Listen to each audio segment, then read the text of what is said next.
예수님의 모습을 이사야 53장 2절에 이렇게 묘사하고 있습니다. 고운 모양도 없고 풍채도 없은즉 우리가 보기에 흠모할 만한 아름다운 것이 없도다. 예수님은 우리가 생각하는 그러한 멋지고 화려한 모습이 아니었습니다. 오히려 사람들 보기에 볼품이 없고 가난한 이 모습은 우리를 위해 낮아지신 예수님의 모습이었습니다. 주님이 베드로와 야고보와 요한을 데리고 높은 산에 올라가셔서 변화되는 모습을 보여주신 내용입니다. 어느 산인지는 알 수 없으나 성경은 높은 산이었음을 전가하고 있습니다. 주님은 바로 이 높은 산에 이르러 영광스럽게 변모된 자신의 실체를 베드로와 야고보와 요한에게 보여주신 것입니다. 이러한 모습을 보여주신 것은 바로 오늘 우리의 신앙의 높은 경지에 오르도록 노력해야 된다는 것과 그래야 주님의 영광스러운 실체를 더욱 볼 수 있음을 교훈합니다. 히브리서 기자는 그리스도에 대해서 정언하기를 이러한 제사장은 우리에게 합당하니 거룩하고 악이 없고 더러움이 없고 죄인에게서 떠나 하늘보다 높이 계신 자라고 하였습니다. 그러므로 영광스러운 주님과 우리가 교제하려면 성도의 신앙 역시 점점 높은 곳으로 성장해야 합니다. 그리스도를 믿는다고 하면서도 땅의 욕심과 세상의 허영과 물질에 대한 염려와 근심으로 지내는 사람이 있다면 그는 실로 낮은 신앙을 지닌 사람입니다. 이러한 사람은 주님의 영광을 잘 깨닫지 못합니다. 그 모든 육신적인 요소를 버리고면 더욱더 주님을 우러러보고 높이는 신앙생활을 할 수 있습니다. 3절에 보면 변형되신 그리스도의 모습이 나옵니다. 그 옷이 광채가 나며 세상에서 빨래하는 자가 그렇게 희게 할 수 없을 만큼 매우 희어졌더라. 산에서 변화하신 그리스도의 모습은 눈부시게 빛나는 하나님의 영광으로 가득 찬 모습이었습니다. 세상에서 결코 볼 수 없는 순백색의 옷을 입으신 주님의 모습은 지금 베드로를 비롯한 3명의 제자들에게 보여주셨습니다. 이것은 바로 제자들에게 그들 앞에 놓인 큰 시험을 극복할 수 있는 힘을 주시기 위함입니다. 8장 31절에 주님은 제자들에게 십자가의 고난과 죽으심을 예고하셨음을 알고 있습니다. 제자들의 마음은 무겁게 가라앉았고 주님이 메시아 되심을 의심하기 시작했을 겁니다. 주님께서 제자들로 하여금 바로 그와 같은 시험을 능히 감당케 하시려고 제자들이 베드로와 야고보와 요한에게 당신의 영광의 모습을 보여주신 것입니다. 그렇게 변화된 모습, 그렇게 영광스러운 모습, 그 영광의 자체를 보여주신 것이었습니다. 4절입니다. 이에 엘리야가 모세와 함께 그들에게 나타나 예수와 더불어 말하거늘 선지자 엘리야와 출애굽을 이끈 모세가 예수님과 더불어 높은 산에 말씀하는 장면이 나옵니다. 엘리야는 예수님 당시로부터 무려 900년 전 사람입니다. 모세는 1500년 전 사람이었습니다.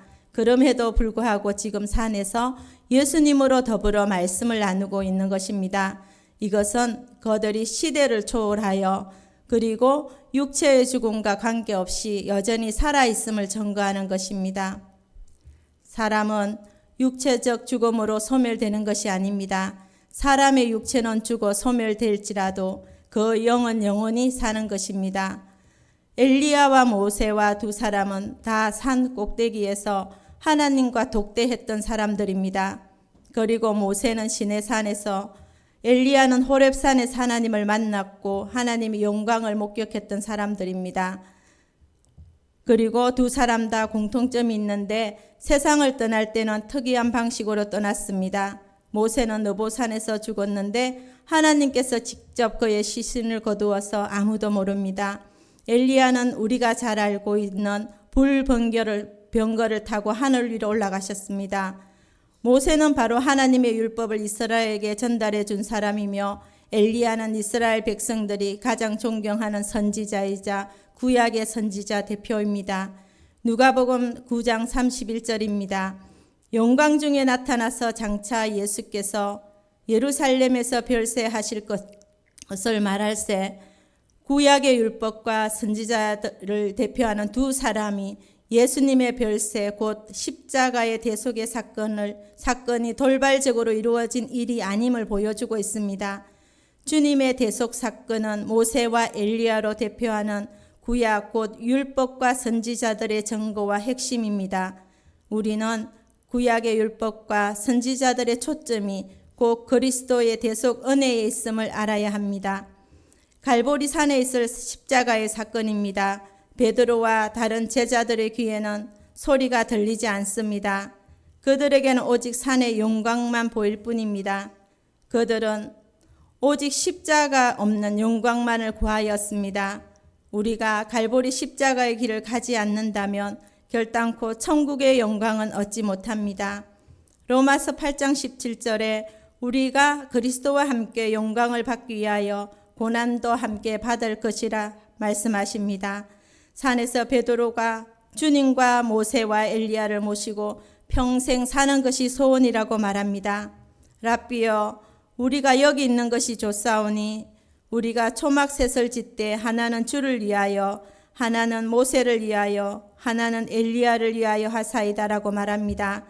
베드로는 이 모습을 보고 너무 놀라 정신이 혼미할 지경에 자기가 무슨 말을 하는지도 모르고 말합니다.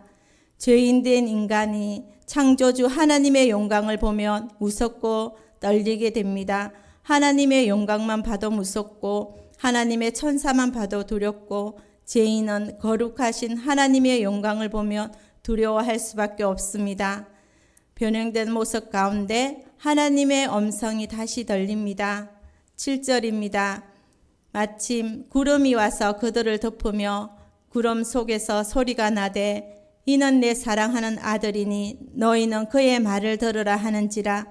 성경에서 구름은 하나님의 임재를 말합니다. 오늘 하나님께서 동일한 말씀을 우리에게도 해주십니다. 이는 내 사랑하는 아들이고 너희는 그의 말을 들어야 한다는 겁니다. 우리의 신앙은 주님이 하나님의 아들 되심을 믿는 것이고 아들이신 주님의 말씀을 듣는 것입니다. 하나님께서 오늘 우리에게도 들려주십니다. 너희는 그의 말을 들으라는 것입니다. 우리는 많은 말을 들을 것입니다. 오늘도 수많은 말을 들을 것이나 그러나 우리가 꼭 들어야 할 말은 하나님의 말씀입니다. 요한복음 6장 68절을 보게 되면 시몬 베드로가 대답하여 주여 영생의 말씀이 주께 있사오니 우리가 누구에게로 가오리까? 주님은 말씀이 육신이 되신 분입니다. 하나님의 말씀이 육신을 입고 우리 가운데 오셔서 우리에게 말씀하십니다. 34절입니다. 무리와 제자들을 불러 이르시되 누구든지 나를 따라오려거든 자기를 부인하고 자기 십자가를 지고 나를 따를 것이니라. 우리가 십자가만 본다면 아무런 소망이 없습니다. 하지만 십자가 뒤에는 이루 말할 수 없는 영광이 기다린다는 겁니다. 십자가와 영광은 하나일 수밖에 없습니다. 절대로 분리될 수 없습니다. 십자가가 오면 그 뒤에는 이루 말할 수 없는 영광이 기다리고 있음을 우리에게 보여주고 있습니다. 그러나 제자들은 그 영광을 보고도 이해할 수가 없습니다. 누군가 비밀에 대해서 이렇게 정리한 걸 보았습니다. 비밀이란 한두 사람씩 조금씩 알려주는 것이 비밀이라고 했습니다. 주님도 지금 이렇게 말하고 있었습니다. 지금 하나님이 베드로와 야고보와 요한에게 인간이 한 번도 경험해보지 못한 하나님의 임재 한복판에 서게 합니다. 진짜 기적입니다. 하나님의 영광을 본 이 세 사람이 죽지 않았다는 겁니다. 8절입니다. 문득 둘러보니 아무도 보이지 아니하고 오직 예수와 자기들 뿐이었더라. 제자들이 정신 차려서 둘러보지만 제자들의 눈에는 그들이 보고 섬기고자 했던 엘리야도 모세도 더 이상 보이지 않습니다. 두렵고 영광스러운 하나님의 구름도 보이지 않습니다. 오직 예수님 외에는 아무도 보이지 않는 사실을 증언합니다. 그것은 바로 우리 신앙의 대상은 모세도 엘리야도 또 어떤 신비한 대상도 아닌 오직 예수님 뿐임을 보여주는 것입니다. 신앙이란 무엇을 앙망하고 바라보는 것이라고 합니다. 우상을 섬기는 사람은 우상만 바라봅니다. 그렇다면 예수님을 믿는 우리들은 누구를 초점으로 살아야 되겠습니까? 오직 예수 그리스도입니다. 다른 것을 바라보고 그것을 신앙의 초점으로 삼으려고 하는 사람은 낙심하게 됩니다. 왜냐하면 그리스도 외에 이 세상의 모든 것들이 언젠가는 다 사라질 허무한 것들이기 때문입니다. 요한 사도는 요한일서 2장 17절에 증언하기를 이 세상도 그 정욕도 지나가되 오직 하나님의 뜻을 행하는 이는 영원히 거하느니라 했습니다. 하나님이 우리에게 주신 신앙의 초점은 이는 내 사랑하는 아들이니 너희는 저의 말을 들으라고 하나님은 말씀하십니다. 우리 신앙의 초점은 오직 예수 그리스도에게만 맞추어야 합니다. 그래야 영원한 진리를 얻을 수 있고 영원한 안식을 얻을 수 있습니다. 하나님의 말할 수 없는 영광을 경험하고 본 이들이 여전히 살아있을 뿐 아니라 이제부터는 바로 이 예수님을 통해서 언제든지 아버지의 영광이 임재 안으로 들어갈 수 있음을 보여줍니다.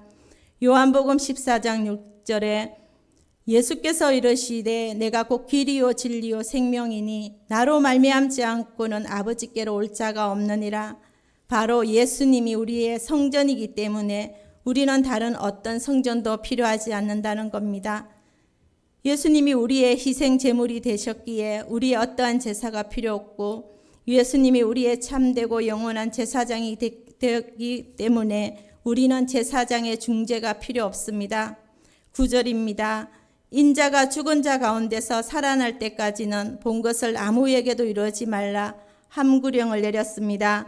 산에서 목격한 것은 신비한 사건이 아니라 참으로 제자들이 본 것은 주님께서 하나님의 아들 되심을 확증하는 것이었습니다. 제자들이 이 사실을 전한다면 사람들의 관심이 많이 주님께 집중하도록 할 수 있을 겁니다. 그럼에도 불구하고 이를 금하신 겁니다. 부활 사건이 있기 전에 얘기를 해보아도 이런 장면을 목격하지 않고 경험하지 않은 사람들은 받아들이지 않을 것이기 때문입니다.